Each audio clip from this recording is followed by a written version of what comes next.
Welcome to Shatter. Support the channel by liking, commenting, and subscribing. I promise even more interesting stories. You'll get intimacy when I feel like it, she said. So I stopped feeling anything at all. That line didn't come during a fight.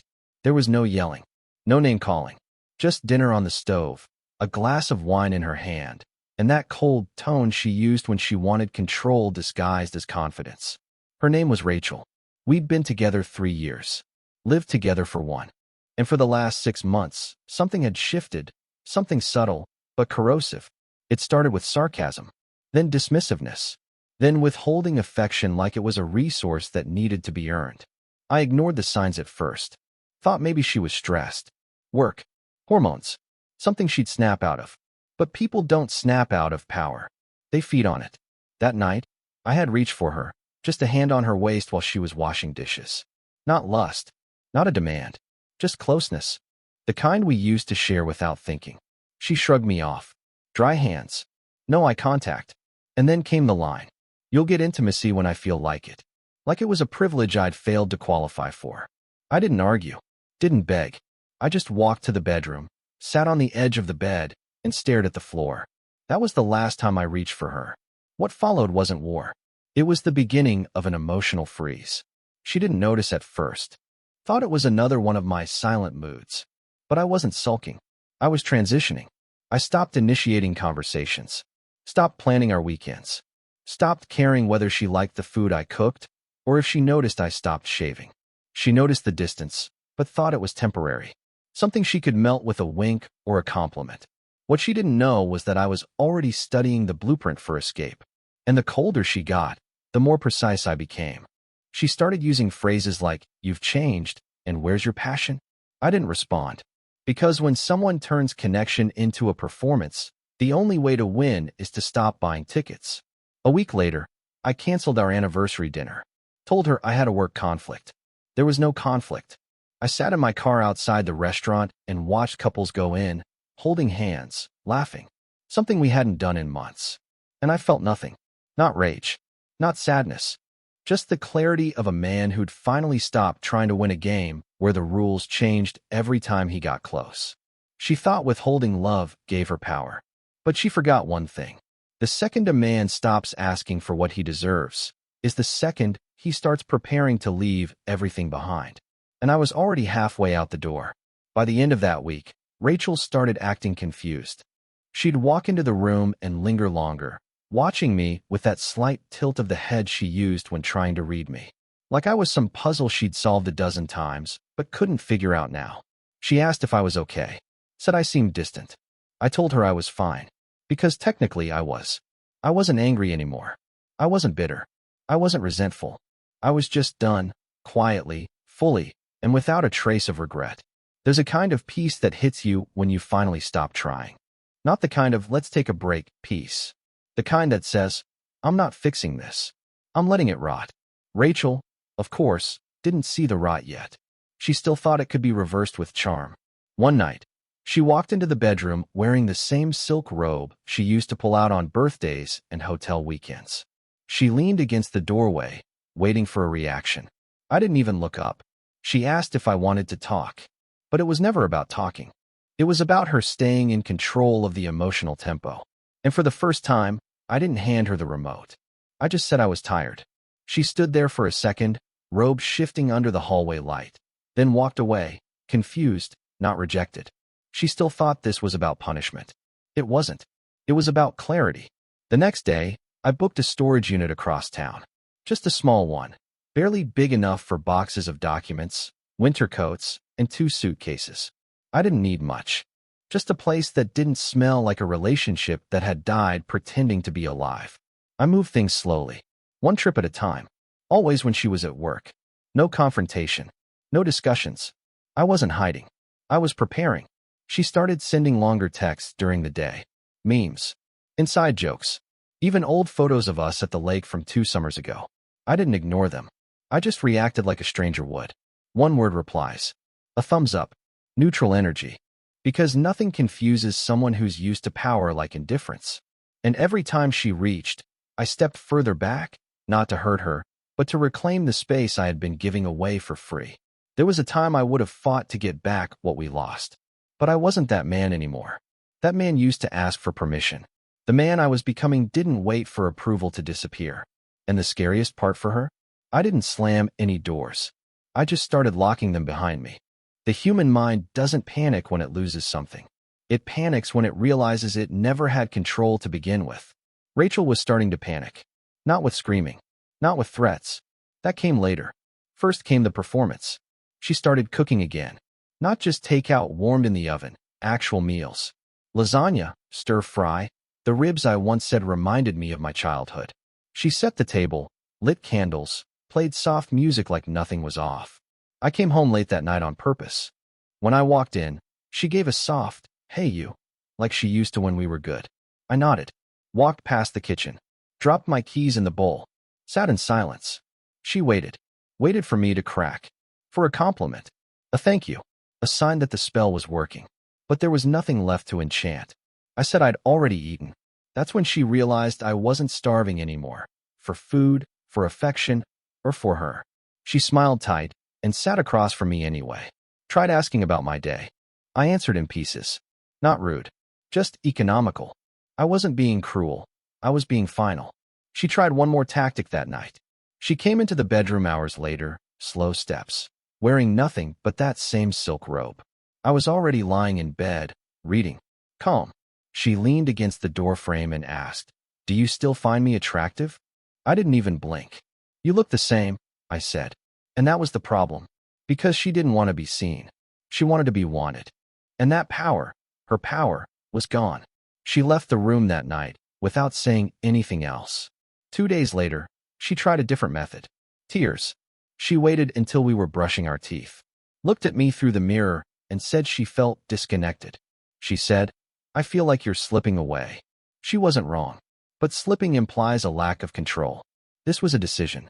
A slow, calculated undoing of everything she once weaponized. I turned to her and said, "Maybe I am." No anger. No accusation. Just fact. She stopped crying. Because the moment she saw that I didn't need a reaction, she realized the storm she was preparing never came. I wasn't avoiding conflict anymore. I had simply removed myself from the battlefield. And that's when it hit her. She could no longer punish me with distance. Because I had already moved to a place she couldn't reach. 3 weeks in, I had everything planned down to the hour. I wasn't moving out yet. I was moving on. There's a difference. Breakups are loud, emotional, full of last-minute confessions and fake promises. I wasn't giving her that luxury. This wasn't a dramatic ending. This was subtraction in silence. It started with the bank account. We shared one, just for household bills. I opened a new one in my name only, redirected my paycheck, and slowly started untangling every shared expense. Electric bill. Gone. Streaming services. Canceled. Groceries. I bought mine in cash. Ate at work. Cooked separately. She didn't notice. Not yet. Because she wasn't looking for disconnection. She was still watching for defiance. But I wasn't rebelling. I was preparing. Next came the photos. I took down only mine. The ones with my family. My friends. Childhood memories. One by one, removed from shelves and drawers while she was busy scrolling or talking on the phone. She didn't ask. She thought it was cleaning. Then came the deeper cuts, insurance beneficiaries, emergency contacts, passwords. Everything I once shared because I believed in us, now protected like I was dealing with a stranger. Because in some ways I was. The woman who once made love feel safe now used affection like a switch she could flip on or off, depending on how well I played the part she wrote for me. But I was off script now. I was rewriting the ending. One morning, I came downstairs and found her in the kitchen holding my favorite coffee mug. She was sitting on the counter, legs swinging gently, smiling like everything was fine. "I was thinking," she said, "we should take a trip. Maybe Mexico.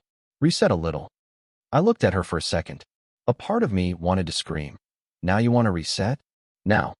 But the man I used to be, emotional, reactive, desperate for a sign of life, was gone. I just nodded and said, "I'll think about it." She smiled wider. She thought she still had time. But what she didn't know was that I had already paid the deposit on a new apartment. 1 bedroom. Far from downtown. Minimalist. Clean. No scent of her perfume in the air. No trace of her clothes in the closet. No echoes of arguments over nothing. Just freedom. By the end of the week, I had a full inventory of everything I needed to take. Not to hurt her, but to ensure I'd never have to come back. She had once told me intimacy would come when she felt like it. But by the time she felt anything real, I'd already built a life that didn't require her permission. By week 4, the atmosphere had changed. Not just in the house, but in her. Rachel wasn't angry anymore. She was cautious. There was a nervous rhythm to her movements, like she was walking through a space she no longer owned. Opening drawers slower, checking her phone more often, watching me from the corner of her eye instead of confronting me head-on. She felt the shift, but she didn't understand it yet. Until that Saturday night. We had a dinner reservation. Nothing special, just one of those places we used to go before the silence swallowed everything. She had put effort in. Hair curled, dress I hadn't seen in a year, lipstick she knew I liked. She looked beautiful, but beauty stops mattering when connection dies. In the car, she tried small talk. Work updates. A funny story from her friend. I nodded, added the occasional "that's wild" or "huh." Empty phrases. No wait. At the restaurant, she sipped her wine too fast, checked her phone, laughed at things that weren't funny. She was performing, and I was watching. Not judging, not mocking, just studying the collapse of a version of her that once felt untouchable. Halfway through the meal, she leaned in and asked, "Are you cheating on me?" I paused, not because I didn't expect the question, but because I didn't expect the desperation behind it. I said no. She studied my face like she wanted to find cracks in it. "There's someone else," she said, almost whispering. I shook my head. "There's no one else." She looked confused, hurt, like she would have felt better if I had said yes. If I had at least given her a villain to fight. But there was no villain. Only a man who had stopped participating in a system designed to drain him. Later that night, back home, she sat on the couch while I folded laundry. That's when it happened. She started crying. Real, unfiltered tears. Not manipulative. Not rehearsed. The kind of crying that happens when you realize you're losing something you assumed would never leave. She asked, "Do you still love me?" I looked at her, and I wanted to say yes. Not because it was true, but because I knew what that word used to mean to both of us. Instead, I said nothing. Because even false comfort felt dishonest now. She wiped her face and walked upstairs alone.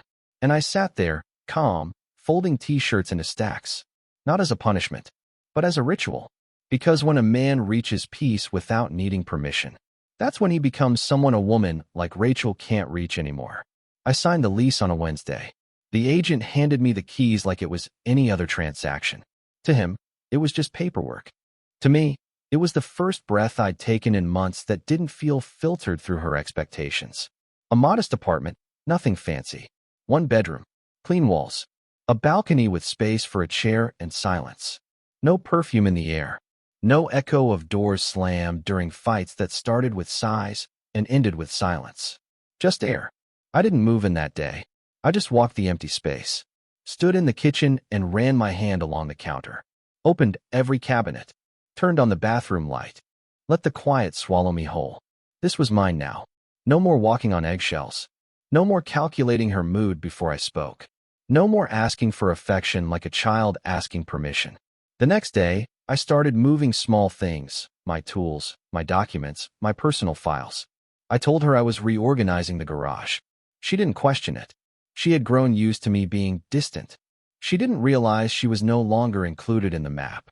Later that week, I made a list of everything I wouldn't take. The couch we bought together? Staying. The matching mugs? Staying. The framed prints she chose without asking if I liked them? Staying. This wasn't about taking back what was mine. It was about leaving her with everything she used to measure control. Let her sit in the quiet and realize the silence was built brick by her own hands. That weekend, she suggested we reconnect. A weekend getaway. Just us. No phones. No distractions. I nodded. She smiled. She thought I was coming back. But I wasn't agreeing to the trip. I was agreeing to the performance, one last time, so she wouldn't see the escape route already paved behind her. I slept beside her that night with my back turned, eyes wide open. Not in sadness. In clarity. She stirred once and touched my shoulder. I didn't move. Because now, intimacy wasn't withheld. It was obsolete.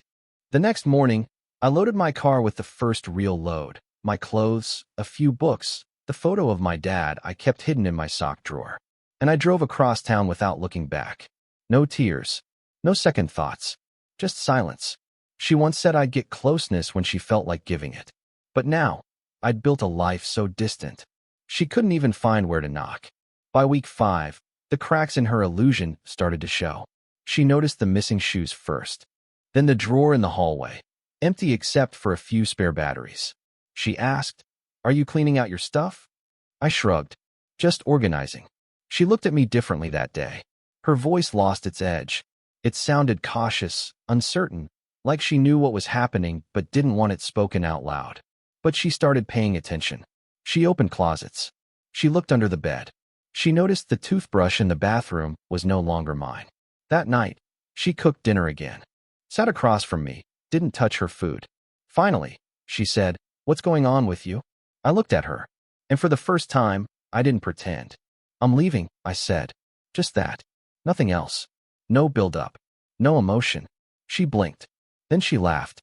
That short, nervous laugh she used when she didn't understand something but didn't want to admit it. "Leaving?" she repeated. "Like, for the weekend?" "No. For good." That hit. She went quiet. Chewed the inside of her cheek. Looked around the room like she was seeing it for the first time. Then came the denial. "Wait, so you've just been pretending these last few weeks?" "No. I've been preparing." She leaned forward. "Why didn't you say anything?" "Because when I used to talk, you didn't listen." Her eyes welled up. Not because I yelled. Not because I attacked. But because I stayed calm. People expect emotion. Rage. Tears. A final fight. But nothing cuts deeper than stillness. She asked, "Is there someone else?" I shook my head. "No one. But I thought we were getting better. You seemed okay."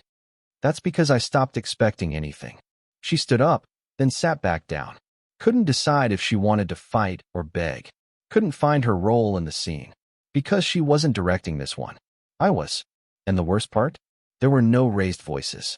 No slammed doors. No epic breakup moment. Just a man who had already emotionally packed up weeks ago. She asked when I was leaving. I said soon. And then I stood, placed my napkin on the table, and walked to the bedroom. She didn't follow. She sat there, surrounded by the dinner she made for someone who had already stopped being hungry. And in that quiet, she realized something devastating. She never expected me to actually go. Because men like me don't scream. We disappear. The next morning, she woke up early. Earlier than usual. I was already dressed. Bag packed. Key on the counter. She stood in the doorway like someone trying to remember a dream slipping through her fingers.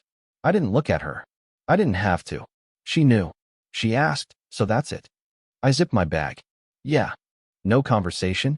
No closure. Closure is a myth people cling to when they're not ready for the consequences of silence.